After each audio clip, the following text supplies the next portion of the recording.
This year, Santa, I ask for nothing, but I wish to tell you about my dear friend, the brain.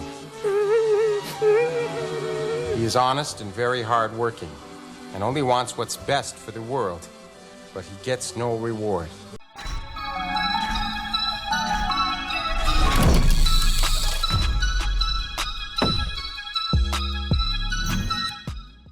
Hey guys, Rafi here from the End Game Investor, and today we're going to talk about the cardinal sin of fake economists and fake economics.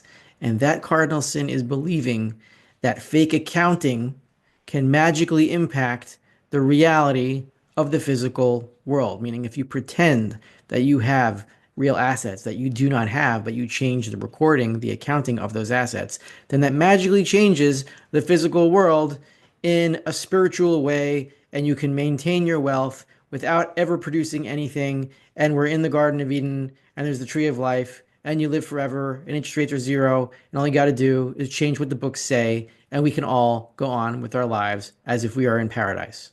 Exhibit A today is Financelot, a Twitter account or an X account that I do follow and that I appreciate, and he gives a lot of good information a lot of the time, except in this particular tweet, he is making the cardinal sin of what the Keynesian inflationists make, the same problem, the same error, the same sin of thinking that an accounting gimmick can save you from physical catastrophe. Before we go into the tweet, just consider, what is inflation?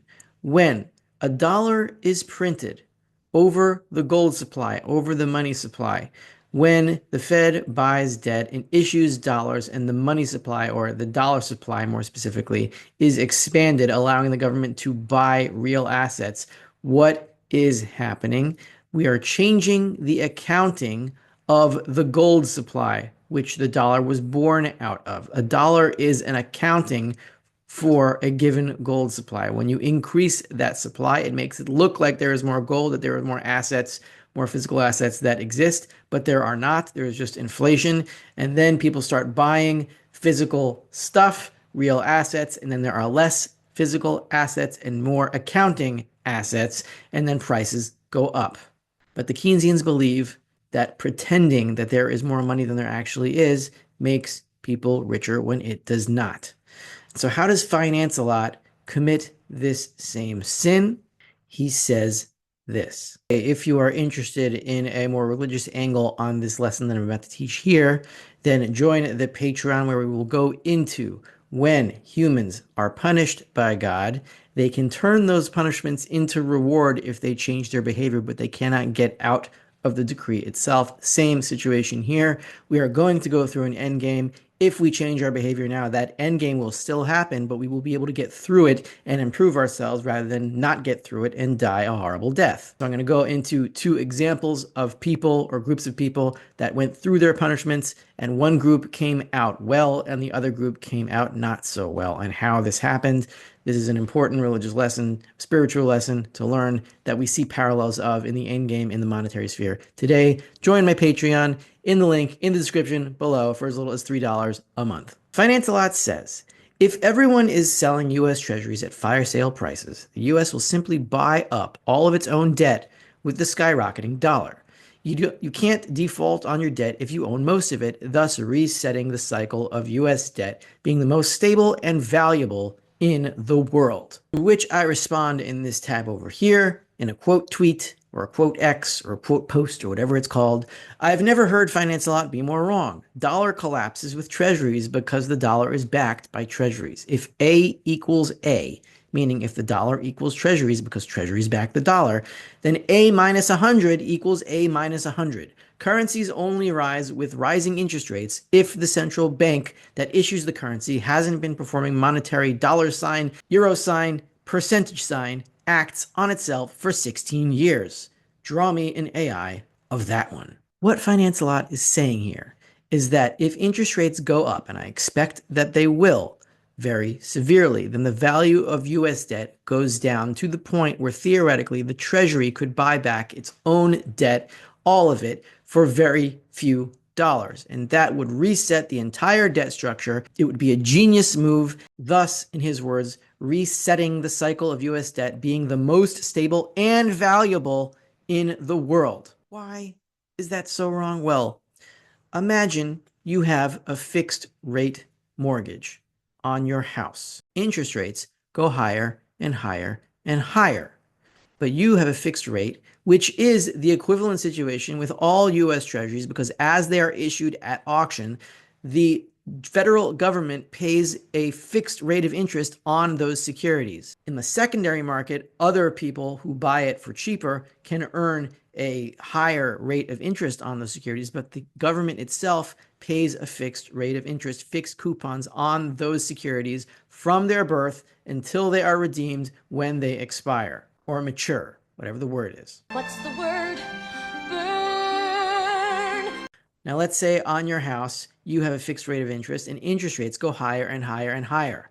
That means the value of your mortgage falls faster and faster and faster until you are paying pennies on the dollar in real terms. Now, theoretically, you could pay back that entire debt load, the entire mortgage, and cancel your debt. But does that really change anything for the bank, for the mortgage, which is still worthless? At that point, you don't even have to repay your mortgage because the bank is not going to care. It's not going to want you to pay it back because it's just a burden. It doesn't really matter anymore because it's the bank that's in trouble because the currency itself is dying. Or think of it this way. A lot of foreign central banks, a lot of foreign governments, a lot of people all around the world own US debt. If it falls in value in real terms very fast, because interest rates go up and up and up, those countries will have lost so much real purchasing power on that debt. Why, after that, would US debt become stable and valuable in the world again? Immediately after that, after the country defaults in real terms on its debt, it's going to become stable and valuable immediately after. If the US debt collapses because interest rates go higher and higher and higher, then yes, it could buy back its entire debt, but it wouldn't make a difference in terms of the dollar being able to buy anything real. The general point is that Financelot is trying to say that all that really matters is the accounting, that all the destruction and all of the malinvestment and all of the destroyed property and all of the destroyed liberty and all of the wars and all of the death and all of the shots and all of the lockdowns that were funded by inflation. None of this matters, and all that matters is a stupid accounting game where the US can buy back its own debt for pennies on the dollar and then everything will be fine. Sorry. Too perfect. Sorry, no, that is not possible. Perfect my ass. And in a narrower sense, the issuer of the dollar is the Federal Reserve. The assets on the other side of the dollar are the Federal Reserve's balance sheet assets, which are 93% US debt. If the value of that debt falls, then most of the dollar's backing falls with it, and the dollar's purchasing power must fall as well. And that means when the Treasury buys back all of its worthless debt with a little handful of dollars, its debt will continue to be worthless. It will not be able to borrow any more money, and there will be no more imports into the United States, and the people of the United States will have to figure out how to produce all the stuff that they need by themselves all of a sudden, and they will be very poor, and many of them will be starving. An accounting trick is not going to change this one bit. Americans have a choice. Either they can prepare for the end game and become better people to get through it as best as they can, or they will get eaten alive by it. And it's not just Americans, it's the entire world. The world.